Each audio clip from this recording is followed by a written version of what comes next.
Locals won't speak their name, records erased. But if you ask the right people, they'll tell you someone still lives up there. Have you ever noticed how certain names in the mountains are spoken differently? Not with respect, not with fondness, but in hushed tones that carry decades of unspoken fear. In the remote hollows of Appalachia, where family bloodlines run deeper than coal veins and older than the ancient peaks themselves, there exists one surname that even the boldest storytellers refuse to utter above a whisper. Today, we're venturing into territory that local historians have deliberately omitted from their records. We're uncovering the dark legacy of a family so dangerous, so deeply woven into the fabric of mountain terror, that their very existence has been systematically erased from public memory. This isn't just another tale of mountain feuds or bootlegger violence. This is something far more sinister. So before you take comfortable, take a minute to like and subscribe, but only if you really like what I do here. Let me know in the comments where are you tuning in from and what time it is for you. The year was 1847 when they first arrived in what would later become known as Devil's Backbone Ridge, a jagged spine of rock that cuts through the heart of eastern Kentucky like a scar across the landscape. Unlike other families who migrated west seeking opportunity or fleeing persecution, the Ashfords came carrying something else entirely, something that would transform a peaceful valley into a place where even the wildlife learned to avoid certain paths after dark.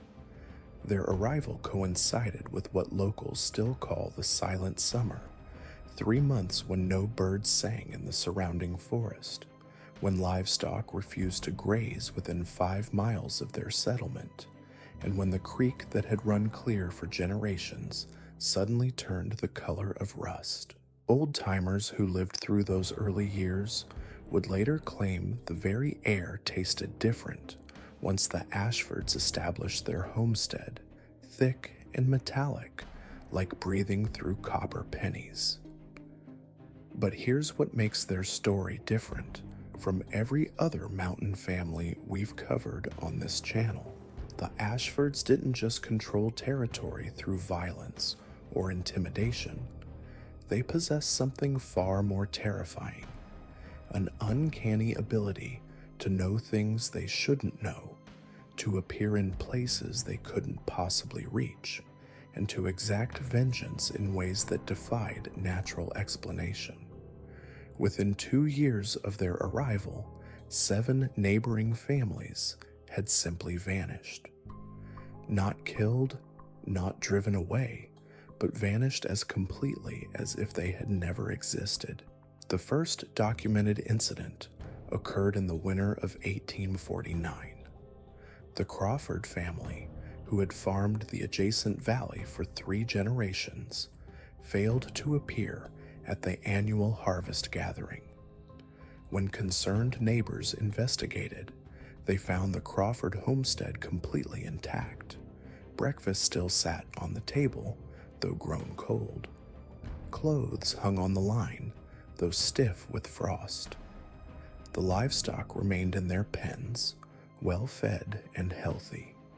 But of the Crawford family themselves, there was no trace, no signs of struggle, no blood, no indications of where 6 people could have gone in the middle of a harsh mountain winter. What disturbed the search party most was the silence. Even their footprints seemed to vanish halfway across the yard, as though the family had simply stepped out of existence. The only clue was a single item left behind, a wooden carving of an unfamiliar symbol placed deliberately on the mantelpiece where the family Bible had once rested. The same symbol that neighbors had begun noticing carved into trees along the boundaries of Ashford land. By 1852, the pattern had become impossible to ignore. The Hendersons disappeared on a Tuesday in March. The Kellys vanished during a thunderstorm in July.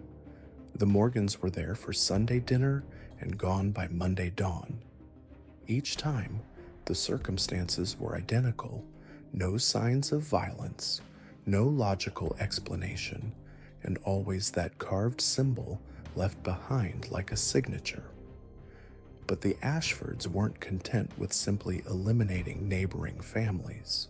They began expanding their influence in ways that seemed to bend reality itself. Travelers reported encountering Ashford family members on mountain paths that were geographically impossible to reach from their homestead. Multiple witnesses swore they saw the same Ashford son in 3 different locations simultaneously, each sighting confirmed by reliable sources who knew the family by sight. The family's matriarch, a woman known only as Mother Ashford, became a figure of particular terror throughout the region. Standing barely 5 feet tall, with silver hair that seemed to move independently of any breeze, she possessed eyes that people claimed could see through time itself. Merchants who dealt with the family reported that she would pay for goods with coins that hadn't been minted yet, or with currency from denominations that didn't exist. When questioned, she would simply smile and say that time moved differently on the ridge. More disturbing were the reports of her appearing at deathbeds throughout the mountain region, always arriving exactly as someone drew their final breath. Families would find her sitting beside their dying loved ones, speaking in low tones about journeys to come and prices to be paid. Those who survived these encounters claimed she offered bargains, extended life for some, peaceful death for others, but always at a cost that wouldn't be revealed until it was too late to refuse. The Ashford children were equally unsettling. Neighbors reported that the family had anywhere from 3 to 12 children, depending on who was counting and when. The number seemed to fluctuate based on circumstances, with new faces appearing during times of conflict and familiar ones vanishing when their particular skills were no longer needed. Each child possessed the same unnaturally pale eyes and the disturbing habit of finishing each other's sentences, even when separated by miles. Local records from this period become increasingly unreliable, with entire pages missing from county ledgers and church registries. Census takers consistently reported being unable to locate the Ashford homestead, despite having detailed directions from multiple sources. When they finally managed to find the property, their records would be mysteriously corrupted or destroyed before reaching the county seat. By 1855, the Ashford influence had spread far beyond their original valley. Reports began surfacing from communities across 3 states of encounters with family members who had somehow traveled impossible distances overnight. A merchant in Virginia reported selling supplies to an Ashford son on the same day that multiple witnesses placed him at a church service in Tennessee, over 200 miles away.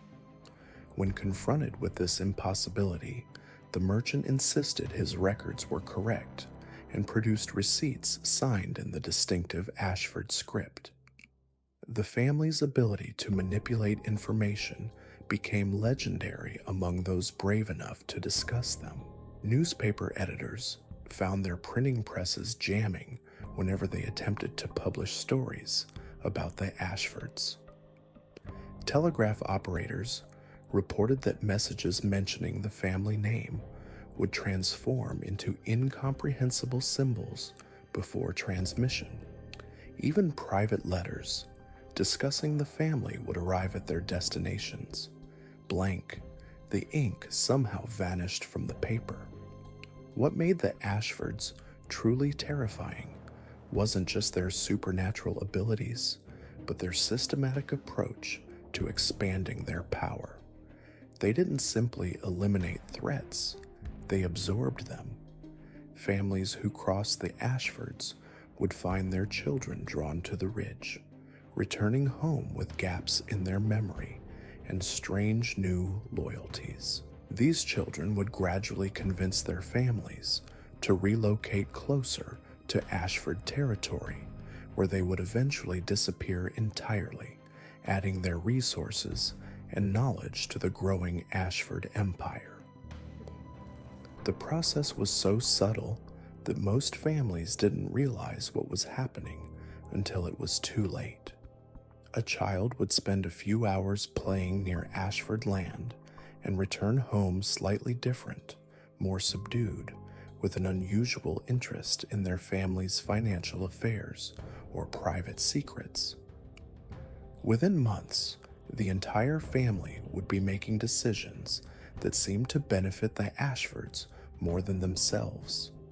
Property would be sold at below-market prices to Ashford associates.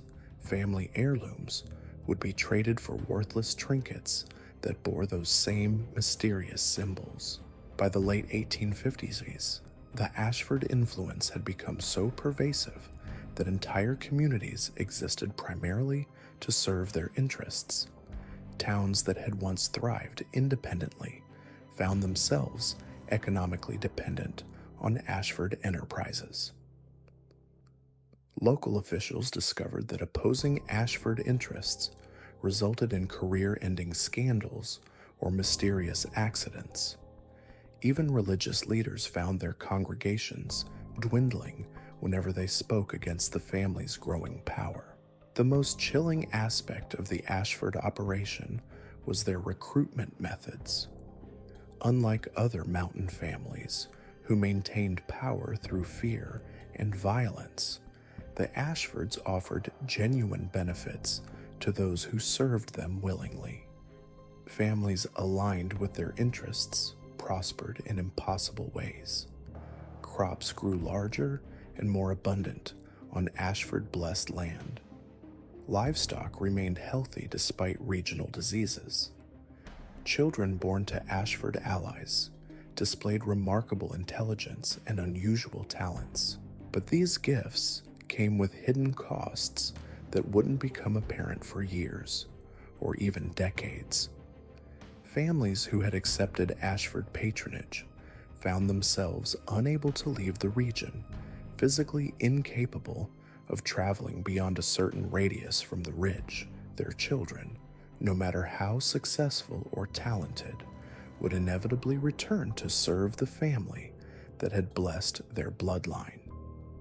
Most disturbing of all, these families began to age differently, some members living far longer than natural, while others seemed to wither and die prematurely, as though their life force was being redistributed according to some incomprehensible system. The Ashford compound itself defied conventional understanding. Visitors described a property that seemed larger inside than outside, with rooms that appeared and disappeared based on the family's needs.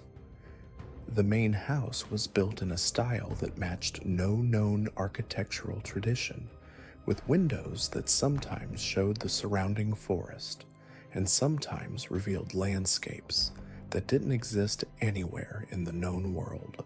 The foundation was constructed from stones that local geologists couldn't identify, rocks that seemed to absorb light and sound in ways that made the entire structure feel like a void in reality. The grounds surrounding the main house were equally unsettling. Gardens flourished in soil that should have been too rocky and acidic to support life, producing vegetables and herbs that grew in impossible colors and sizes. Apple trees bore fruit year-round, regardless of season, their produce sweet beyond natural limits, but leaving those who consumed it with an insatiable craving for more. The family cemetery contained headstones dating back centuries before the Ashfords' documented arrival, with names that matched no genealogical records and death dates that sometimes preceded birth dates by decades. Perhaps most disturbing were the reports from the few outsiders who managed to spend extended time on Ashford property. These individuals, usually traveling merchants or government officials, would emerge from their visits fundamentally changed. They spoke of conversations with family members who claimed to remember events from multiple timelines, of rooms where the same meal was being served simultaneously at breakfast, lunch, and dinner, and of mirrors that reflected not their current appearance, but versions of themselves from different points in their lives. One particularly detailed account comes from a federal surveyor named Thomas Mitchell, who spent 3 days mapping Ashford territory in 1858. His official report, buried in government archives for over a century, describes encounters that challenge our understanding of reality itself. Mitchell wrote of measuring the same plot of land multiple times and getting different dimensions each attempt, of compass needles that spun wildly near certain areas of the property, and of shadows that moved independently of their sources.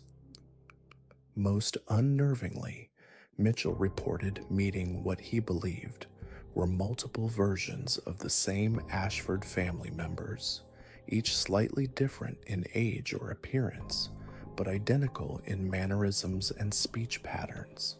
When he questioned Mother Ashford about these duplicates, she allegedly smiled and told him that the ridge existed in multiple moments simultaneously, and that linear time was simply a limitation of lesser bloodlines.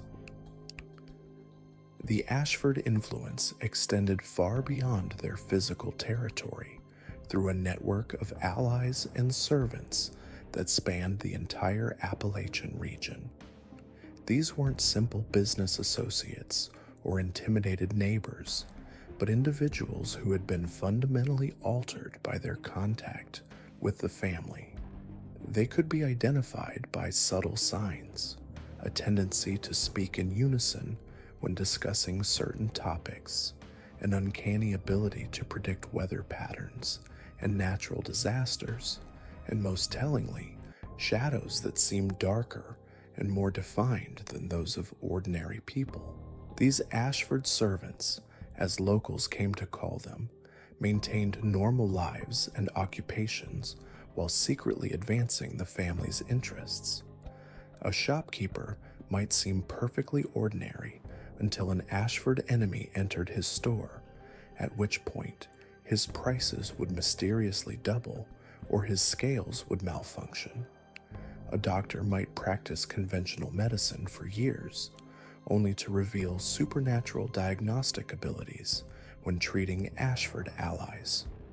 A preacher might deliver standard sermons every Sunday, except when speaking to congregations that included Ashford opponents, when his words would carry an inexplicable power to drive listeners to despair or madness. The recruitment process for these servants was as mysterious as everything else about the Ashfords. Some individuals reported being approached directly by family members who offered them bargains they couldn't refuse. Others claimed they simply woke up one morning with new knowledge and loyalties they couldn't explain.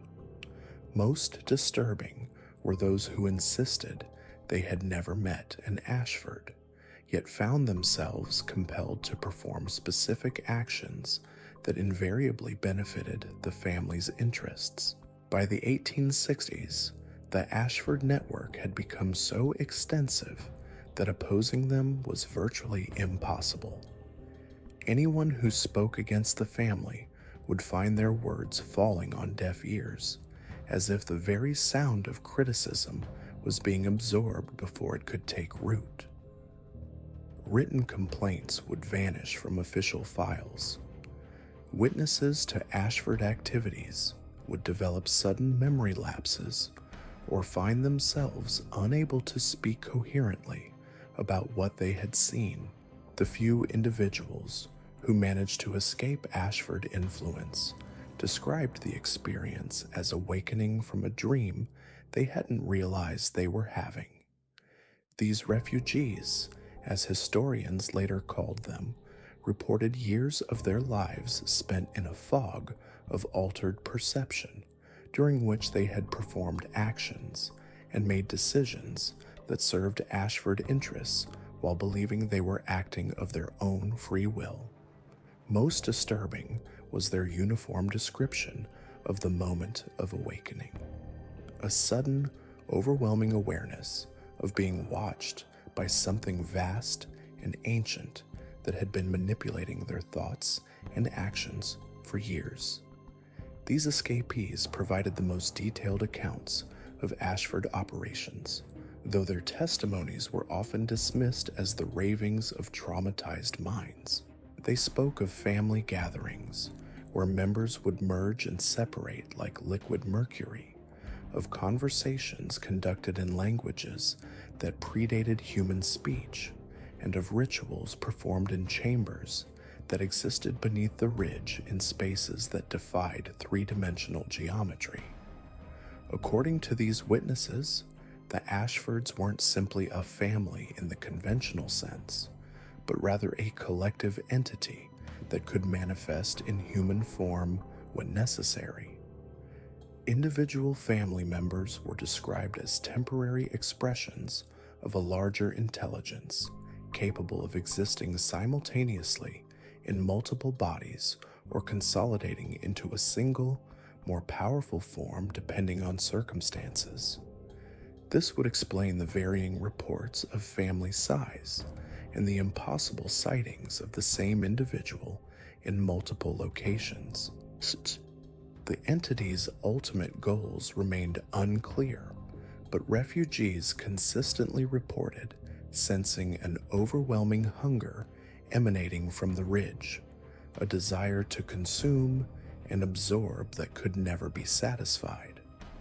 Some theorized that the Ashfords were feeding on something fundamental to human existence, memories, life force, or perhaps the very concept of individual identity.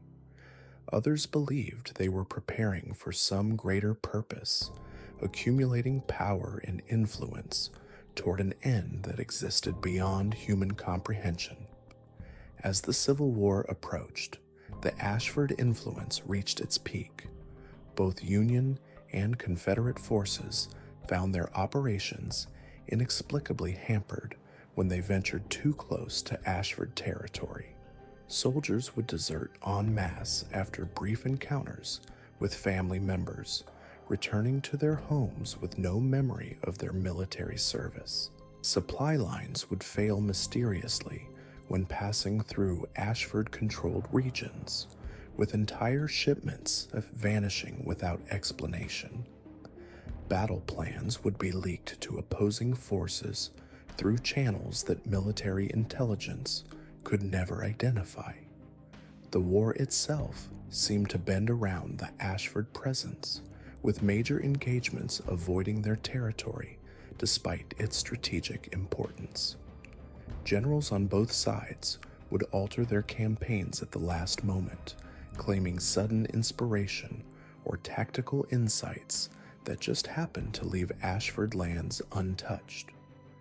When questioned about these decisions, military leaders would become confused and defensive, unable to articulate their reasoning beyond vague references to maintaining operational security. During this period, the Ashfords began exhibiting their most brazen displays of supernatural ability. Multiple Confederate and Union officers reported encountering the same Ashford representative at peace negotiations, despite the meetings occurring simultaneously in locations hundreds of miles apart. These encounters would inevitably result in agreements that, while appearing to benefit both sides, actually served to redirect resources and attention away from Ashford territory. The family's influence on the war effort extended to individual soldiers as well. Men from Ashford-controlled regions would return home on leave with extraordinary abilities, uncanny marksmanship, supernatural endurance, or the ability to sense danger before it materialized. These enhanced soldiers invariably survived battles that decimated their units, returning home as local heroes with stories that grew more impossible with each telling. But their survival came at a cost that wouldn't become apparent until years later. These war veterans, despite their enhanced abilities, began aging rapidly once the conflict ended. Within a decade, men who had seemed invincible on the battlefield were dying of mysterious ailments that physicians couldn't diagnose or treat. Their final days were marked by delirious ramblings about debts that needed to be paid and services that weren't yet complete. The end of the Civil War marked the beginning of the Ashfords' most ambitious phase of expansion. With the country focused on reconstruction and westward expansion, the family seized the opportunity to extend their influence beyond the Appalachian region. Reports began surfacing from across the American frontier of encounters with individuals who bore the distinctive Ashford characteristics: pale eyes, unnatural knowledge, and the ability to appear in multiple locations simultaneously. These Western Ashfords, as they came to be known, established themselves in strategic locations along major trade routes and in rapidly growing settlements. Unlike their eastern relatives, who maintained the pretense of being a normal mountain family, the western branches operated with brazen supernatural display. They would arrive in frontier towns with impossible amounts of gold and silver, purchase the most valuable properties, sight unseen, and immediately begin recruiting local residents into their expanding network. The recruitment methods employed by these western branches revealed the true scope of Ashford capabilities. Unlike the subtle influence tactics used in Appalachia, frontier Ashfords operated with shocking directness. They would arrive in a settlement and within days identify every person's deepest desire, greatest fear, and most carefully guarded secret. Saloon keepers found themselves offering free drinks to strangers who somehow knew about debts they'd never mentioned. Shop owners discovered customers who could predict exactly which goods would sell and which would gather dust. But the most disturbing accounts came from frontier lawmen who encountered Ashford operations. Sheriff William Garrett of Tombstone, Arizona, documented a series of incidents in 1873 that defied explanation. According to his private journals, discovered decades later in a sealed vault, Garrett arrested the same Ashford individual on 3 separate occasions for different crimes in different locations, only to find his jail cell empty each morning with no signs of escape. More troubling were Garrett's descriptions of interrogating Ashford suspects. He wrote of prisoners who would answer questions before he asked them, who knew details about his personal life that he'd never shared with anyone, and who would sometimes speak in the voices of deceased criminals he'd dealt with years earlier.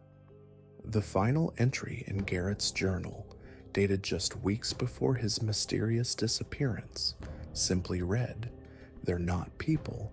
I don't know what they are, but they're not people." The Western expansion coincided with a dramatic shift in Ashford methodology. Where the Eastern family had maintained the facade of normal mountain folk, their frontier branches abandoned all pretense of humanity. Witnesses described Ashford family members who cast no shadows, whose reflections appeared days before they did, and who could age or grow younger at will. In Nevada mining camps, Ashford representatives would purchase claims that hadn't been discovered yet, paying with gold dust that seemed to multiply in buyers' hands. Railroad construction crews reported the most bizarre encounters. Ashford agents would appear at work sites with detailed knowledge of upcoming route changes, offering to sell supplies that wouldn't be needed for months. When suspicious foremen investigated, they discovered that these advance orders were always perfectly accurate, as though the Ashfords possessed complete knowledge of future construction plans that hadn't been finalized by the railroad companies themselves. The family's influence on westward expansion became so pervasive that government officials began documenting anomalies in settlement patterns. Towns that should have thrived based on location and resources would mysteriously fail, while settlements in impossible locations would flourish beyond all logic. Invariably, successful frontier communities could trace their prosperity to early visits from Ashford representatives who had provided crucial assistance, guidance, or investment at precisely the right moment. By 1875, the Ashford network spanned the entire continental United States, connected by communication methods that defied contemporary technology. Messages would travel between Ashford strongholds faster than the telegraph, arriving with information that was more current than news from major cities. Federal investigators attempting to map Ashford operations found their efforts consistently frustrated by intelligence that seemed to flow backwards through time, with family members responding to surveillance attempts before they were implemented. The scope of their influence became apparent during the disputed election of 1876. Both parties reported receiving crucial support from mysterious benefactors who seemed to know election results before votes were cast. Campaign funds would appear in accounts with no traceable source, while opposition candidates would withdraw from races due to scandals involving information that should have been impossible to obtain. The final electoral compromise that resolved the crisis was negotiated at a location that multiple witnesses identified as an Ashford property, though official records listed the building's owner as a shell company that didn't exist in any corporate registry. During this period, the original Ashford compound in Kentucky underwent dramatic changes that reflected the family's growing power. The property expanded beyond its original boundaries without any visible construction, with new buildings appearing overnight in architectural styles that matched no known tradition. Travelers reported that journeys to the compound took different amounts of time depending on the visitor's intentions, with hostile investigators finding themselves lost for days while welcomed guests arrived in impossibly short time frames. The family cemetery became a particular source of fascination and terror. New graves would appear containing headstones for individuals who were still alive, with death dates that were sometimes decades in the future. More disturbing were the existing graves that would occasionally show signs of recent activity despite containing remains that were supposedly centuries old. Local undertakers reported receiving payment for services they hadn't performed, with detailed instructions for burials that wouldn't occur for years. Mother Ashford now well into her third decade of apparent middle age, became increasingly bold in her public appearances. She would attend social gatherings throughout the region, engaging in conversations that revealed impossible knowledge of attendees' private affairs. Society matrons reported that she would discuss their children's future marriages to people they hadn't yet met, describe inheritances from relatives who were still healthy, and reference historical events with the authority of someone who had witnessed them personally. Her presence at these events invariably preceded significant changes in local power structures.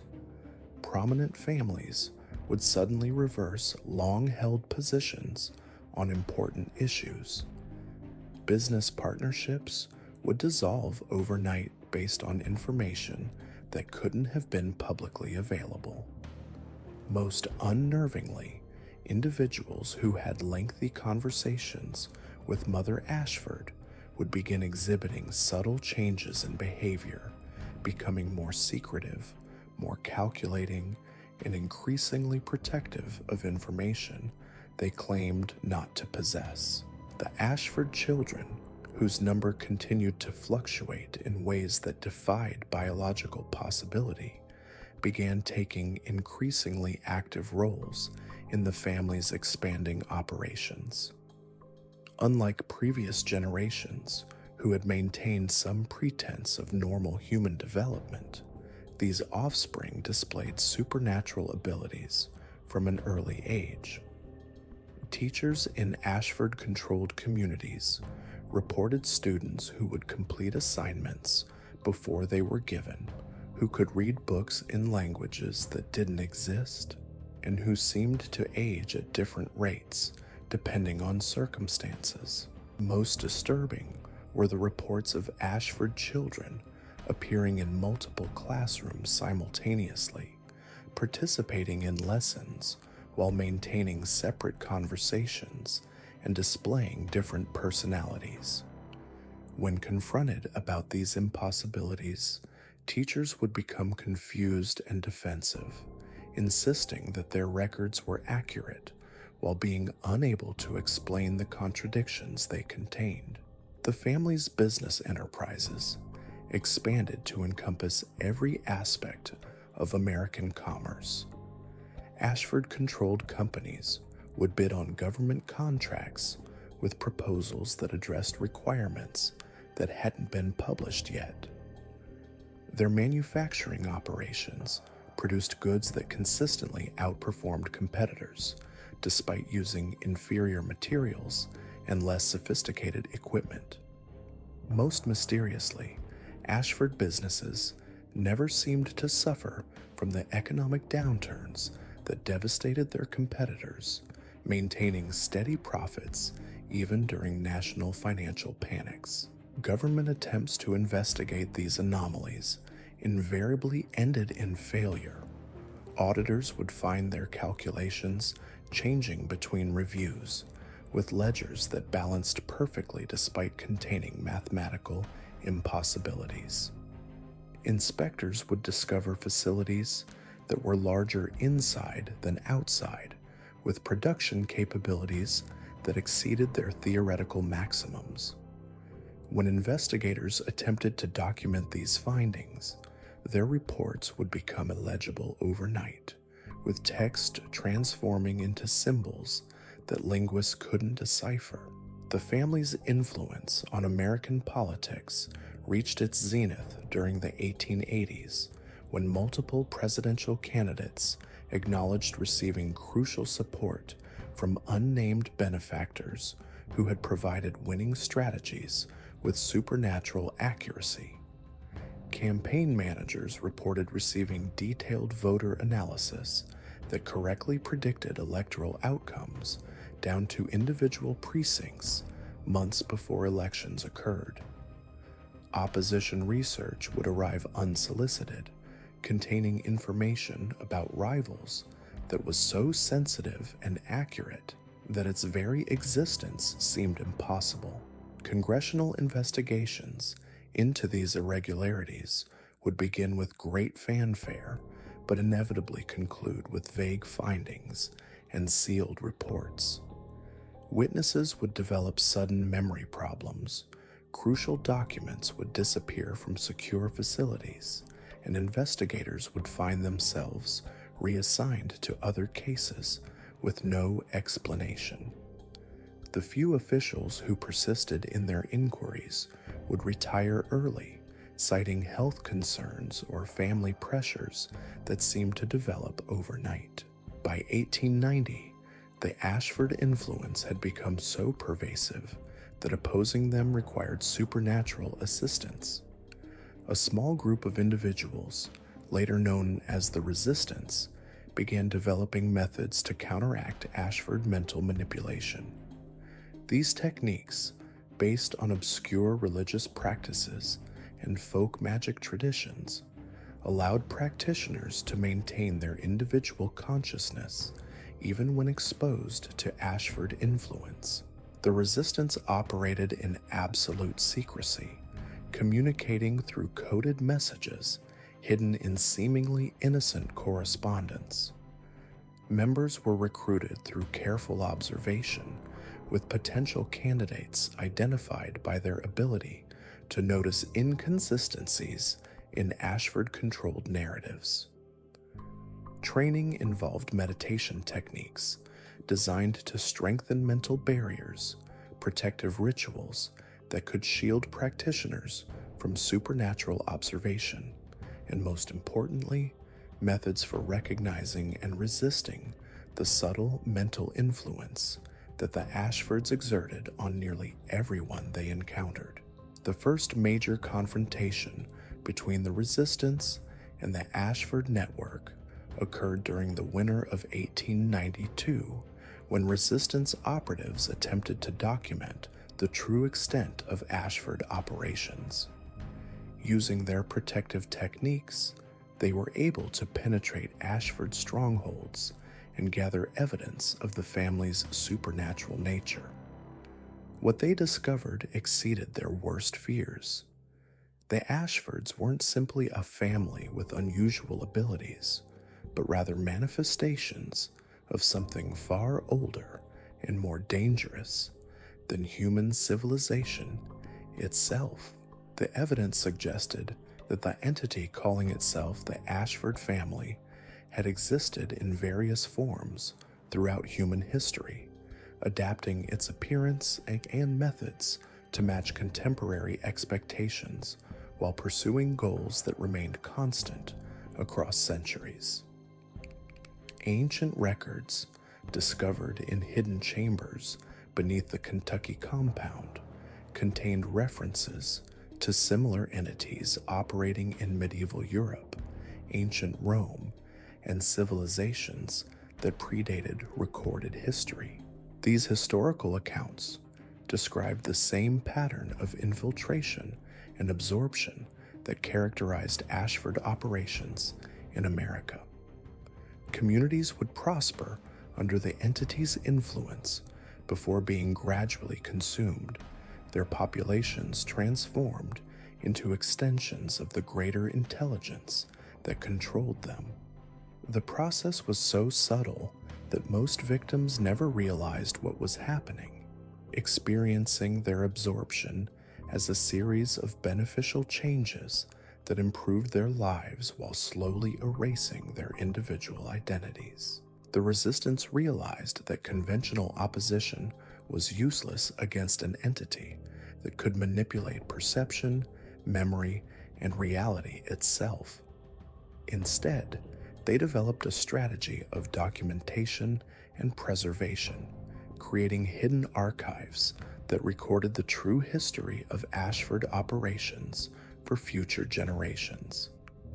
These archives were scattered across the country in locations protected by the same spiritual techniques that shielded Resistance members from Ashford detection. The final phase of active Resistance operations began in 1895, when members attempted to expose the Ashford network through simultaneous revelations in multiple cities. The plan involved coordinated releases of evidence to newspapers, government officials, and religious leaders, with the hope that widespread exposure would break the entity's hold on public consciousness. The attempt failed catastrophically. Within hours of the first revelation, resistance members across the country began disappearing. Those who survived reported that their evidence had been altered or destroyed, that witnesses had developed amnesia, and that officials who had promised to investigate suddenly claimed no knowledge of the conversations that had occurred. Most disturbing of all, some resistance members found themselves unable to remember why they had opposed the Ashfords, discovering that their own memories had been selectively edited to remove their knowledge of the entity's true nature. The surviving resistance members went into deep hiding, maintaining their archives while abandoning any hope of direct confrontation.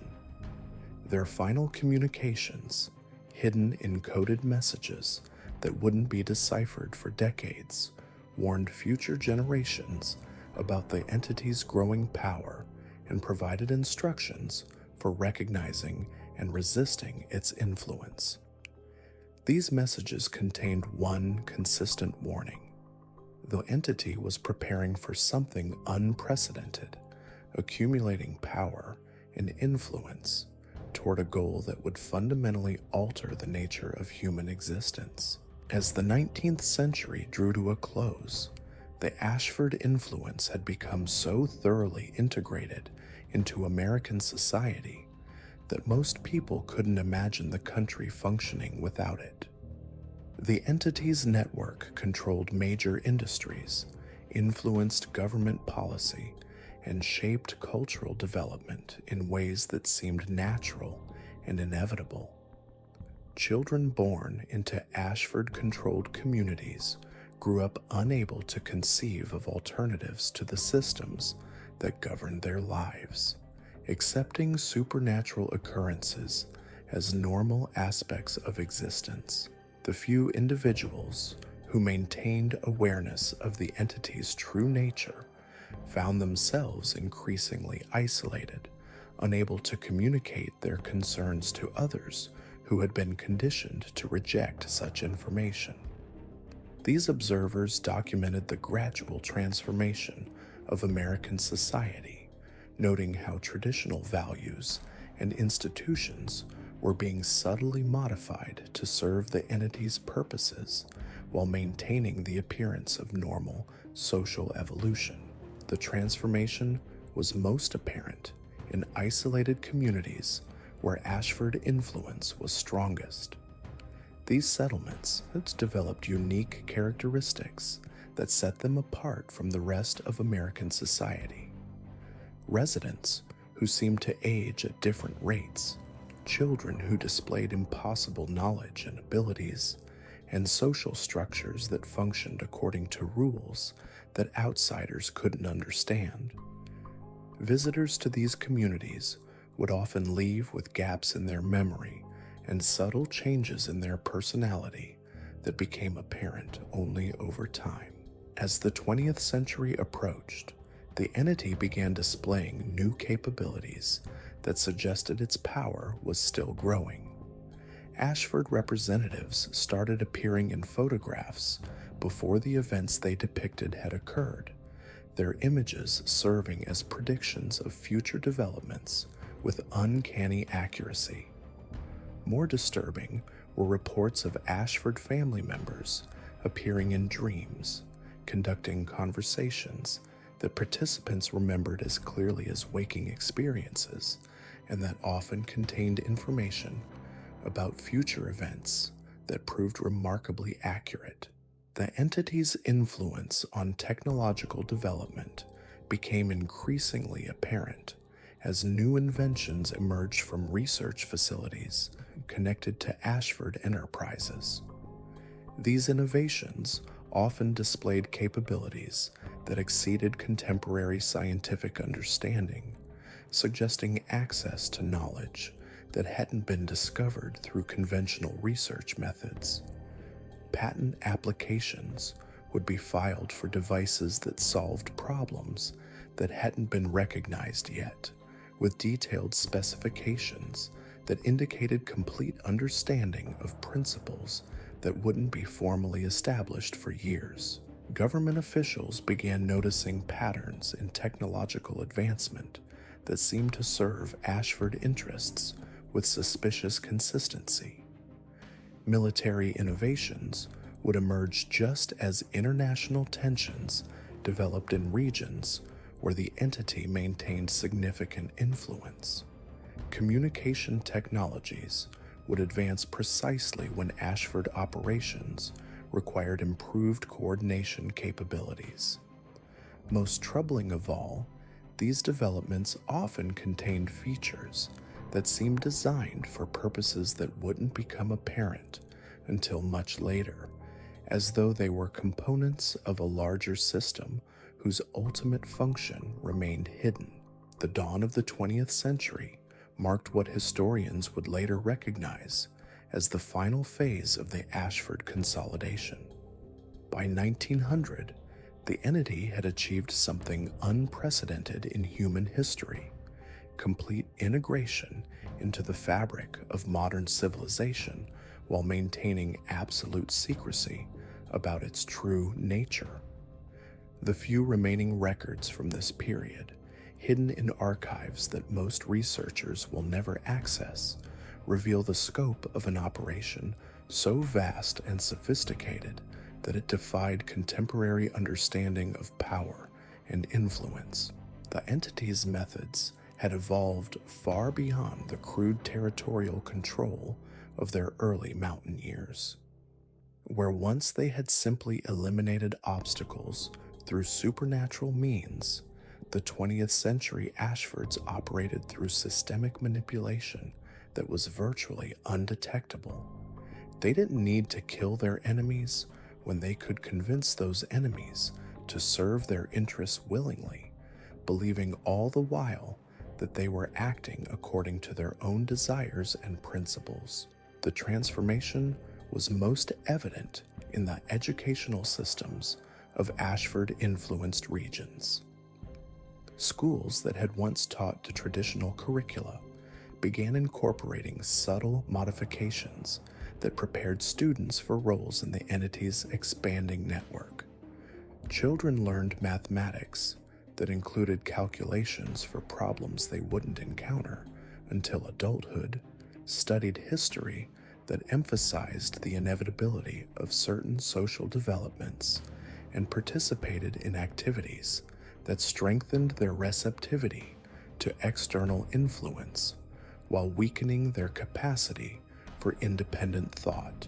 Teachers in these schools reported strange phenomena that they were instructed to ignore. Students would sometimes speak in unison without apparent coordination, demonstrating knowledge they couldn't have acquired through normal instruction. Classroom discussions would spontaneously shift to topics that weren't part of the lesson plan, with students displaying sophisticated understanding of concepts far beyond their grade level. Most disturbing were the standardized tests that would arrive already completed in handwriting that matched no students, yet contained answers that were perfectly accurate for questions that hadn't been asked. The entity's influence on religious institutions proved equally systematic and far more insidious. Rather than opposing established churches, the Ashfords infiltrated them gradually, introducing theological modifications that seemed like natural doctrinal evolution, but actually served to prepare congregations for the entity's ultimate goals. Sermons began emphasizing themes of unity and collective identity, while downplaying individual salvation and personal responsibility. Ministers who had served their communities faithfully for decades would suddenly begin incorporating strange elements into their services.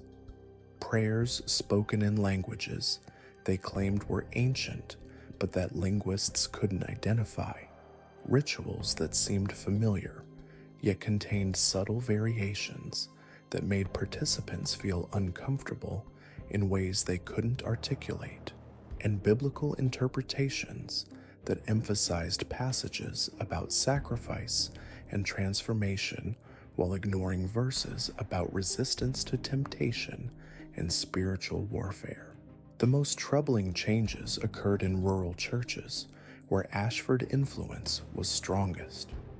Congregations would report shared visions during services, with entire assemblies experiencing identical religious experiences that seemed to bypass individual consciousness entirely. Baptisms would be performed using water from sources that couldn't be located on any map, leaving participants with temporary amnesia and permanent changes in their spiritual priorities. Wedding ceremonies would include vows that couples couldn't remember speaking, binding them to obligations they didn't understand. As the entity's power grew, its manipulation of economic systems became breathtakingly sophisticated. The Panic of 1907, which devastated the American economy, seemed to affect Ashford-controlled enterprises in reverse. Their profits increased during the crisis, their expansion accelerated, and their influence over competing businesses reached levels that defied market logic. Companies that should have collapsed due to lack of capital found themselves flush with resources from investors who existed only on paper. Banking institutions connected to the Ashford network began exhibiting impossible characteristics. Depositors would find their accounts growing through interest calculations that violated mathematical principles, earning returns on investments they didn't remember making. Loan applications would be approved before they were submitted, with terms that seemed generous until borrowers discovered clauses written in ink that appeared and disappeared depending on viewing conditions. The entity's manipulation of currency itself represented perhaps its most audacious display of power. Coins and bills bearing Ashford-connected serial numbers would retain their value even when the issuing institutions collapsed, as though their worth was guaranteed by something beyond governmental authority. More mysteriously, these bills would sometimes change denominations when stored in Ashford-controlled banks, with $5 notes transforming into 20s overnight while maintaining their original serial numbers. Federal investigators attempting to track these monetary anomalies found themselves confronting evidence that challenged their understanding of physical reality. Bank vaults would contain more money than their capacity should allow, with stacks of currency that measured differently depending on who was counting. Armored car deliveries would arrive with shipments that weighed more than the vehicles could carry, containing precious metals that didn't match any known composition, yet tested as genuine gold and silver. The entity's influence on industrial development during this period revealed the true scope of its long-term planning. Manufacturing facilities connected to Ashford interests would produce goods with capabilities that exceeded their intended specifications, creating products that seemed to anticipate needs that wouldn't emerge for years. Steel from Ashford foundries would prove stronger and more durable than chemistry suggested possible, remaining rust-free in conditions that destroyed conventional metals. Railroad construction projects managed by Ashford contractors would be completed ahead of schedule using techniques that engineering experts couldn't explain. Tunnels would be carved through solid rock using equipment that left no tool marks, creating passages that were perfectly smooth and required no reinforcement despite passing through unstable geological formations. Bridges would be constructed with load-bearing capacities far exceeding their design specifications, as though built to accommodate traffic that wouldn't exist for decades. The entity's manipulation of communication systems represented perhaps its most crucial strategic advantage. Telegraph lines running through Ashford territory would carry messages faster than physics should allow, with information traveling at speeds that suggested the signals were taking shortcuts through space itself. More disturbing were the reports of telegraph operators receiving messages before they were sent, creating temporal paradoxes that allowed the entity to respond to events before they occurred. Telephone systems in Ashford-controlled regions exhibited even stranger characteristics. Conversations would be overheard on lines that weren't connected, with participants recognizing voices of people who had died years earlier. Party lines would spontaneously conference in additional participants who weren't on any subscriber list, contributing to discussions with knowledge that suggested they had been monitoring conversations for extended periods. As the entity's influence expanded internationally, its operations took on characteristics that suggested coordination with similar entities in other parts of the world. Shipping companies connected to Ashford interests would deliver cargo to destinations that didn't exist on official maps, using navigation techniques that produced impossible results. Ocean voyages would be completed in timeframes that defied wind and current patterns, with vessels arriving at their destinations before they had time to travel the required distances. International correspondence revealed patterns that suggested the entity was part of a global network operating according to principles that transcended national boundaries and cultural differences. Business agreements would be negotiated in languages that combined elements from multiple linguistic traditions, creating hybrid communications that seemed to carry meanings beyond their literal translations. Currency exchanges would occur at rates that benefited all parties, while somehow generating additional value that couldn't be accounted for through conventional economic analysis. The entity's influence on scientific research during this period produced innovations that would shape the remainder of the 20th century in ways that researchers are only beginning to understand. Laboratories connected to Ashford funding would publish discoveries that seemed to emerge from research that hadn't been conducted, with experimental results that referenced data that didn't exist in any recorded studies. Patent applications would be filed for inventions that solved problems using principles that wouldn't be discovered for years. Medical research facilities showed the most dramatic anomalies. Treatments would be developed for diseases that hadn't been identified yet, with therapeutic protocols that demonstrated complete understanding of conditions that wouldn't be recognized by mainstream medicine for decades. Pharmaceutical companies would produce medications with side effects that seemed to enhance rather than diminish patients' health, creating improvements in unrelated conditions that suggested the drugs were operating according to principles beyond contemporary pharmacological knowledge. The entity's manipulation of legal systems represented perhaps its most subtle yet comprehensive victory.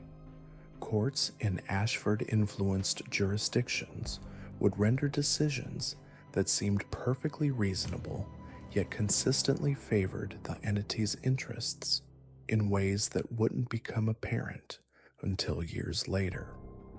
Legal precedents would be established through cases that appeared unrelated to Ashford operations but created judicial frameworks that facilitated the entity's future expansion. Contract law evolved in directions that seemed to benefit all parties, while actually concentrating power in the hands of entities that operated according to non-human principles.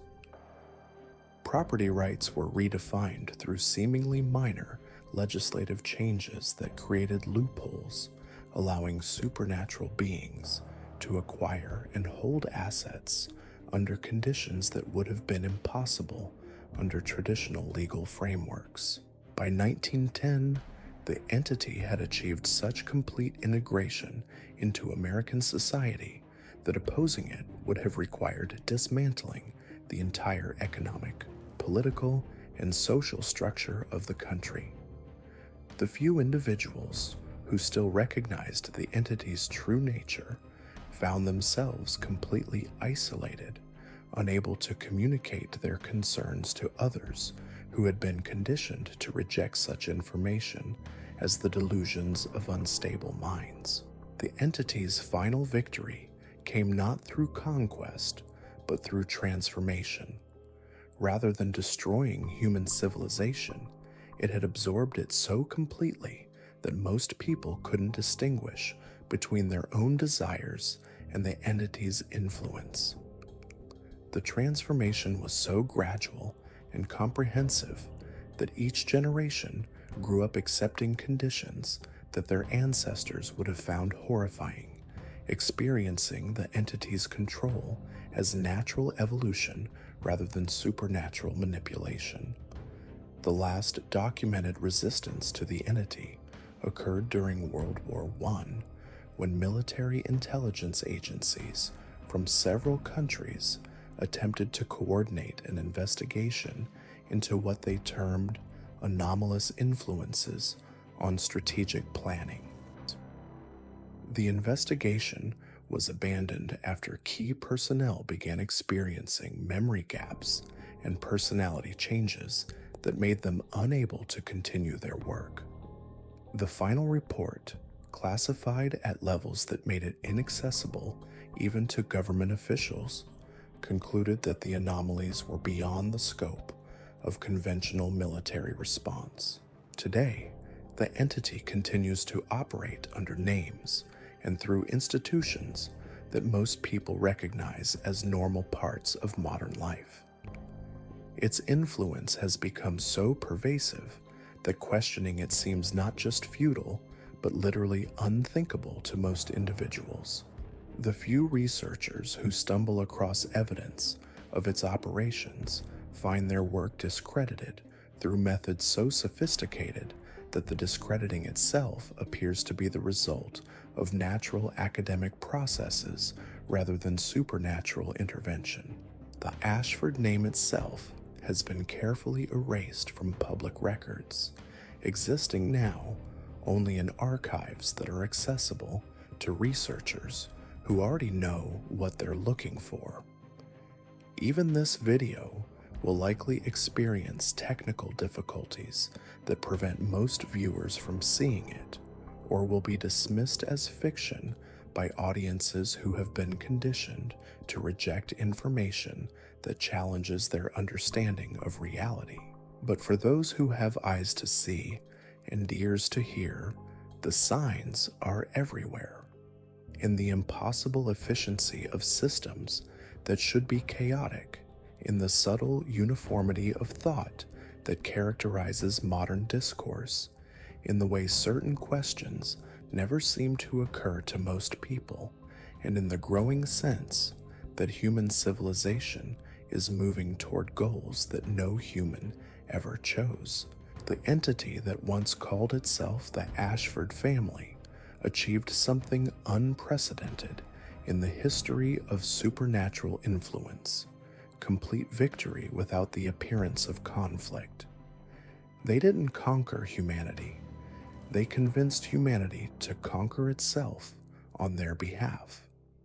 And in the remote hollows of Appalachia, where this story began, the ancient peaks still keep their secrets, and the mist still moves in patterns that suggest intelligence far older and more patient than anything human understanding can encompass. So the next time you find yourself making a decision that seems perfectly rational yet serves interests you can't quite identify, remember the lesson of the family that nobody dares to mention. Some influences are so subtle, so pervasive, and so thoroughly integrated into the fabric of reality that resistance isn't just difficult, it's literally unthinkable. Unless, of course, you're one of the few who can still think thoughts that aren't permitted, who can still see patterns that aren't supposed to be visible, and who can still remember what human civilization was like before it learned to serve masters it never chose to acknowledge. The mountains remember. The question is,